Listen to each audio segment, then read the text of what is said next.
ឥឡូវនេះអ្នកអាចប្រើ HeyPartner Pro ដើម្បីទំនុកចិត្តនិងងាយស្រួលក្នុងការគ្រប់គ្រងនៅបុគ្គលិករបស់ខ្លួនទី1បើកសព account យើងអាចចូលទៅមើលនៅបុគ្គលិករបស់យើងហើយនឹងធ្វើការ delete ឬកែសម្រួលផ្សេងៗបានទី2គ្រប់ operation ដែល account employee ធ្វើគឺយើងអាចមើលបានទាំងអស់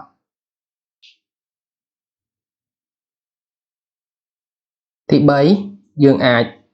ផ្លាស់ប្ដូរ permission របស់គាត់ដូចជា function live view ឬ function edit ផ្សេងៗទី4តកតទៅនឹងការញែកនៅព័ត៌មានរបស់ភ្ញៀវដាច់ដោយឡែកនៅក្នុង site management ទី5គឺមើលទៅលើទំហំការងារទាំងលទ្ធផលការងារទី6យើងអាចមើលទៅលើការចូលរួម site collaboration របស់ពួកគាត់ HeyPartner Pro គឺជាដៃគូសំខាន់ក្នុងអាជីវកម្មរបស់បង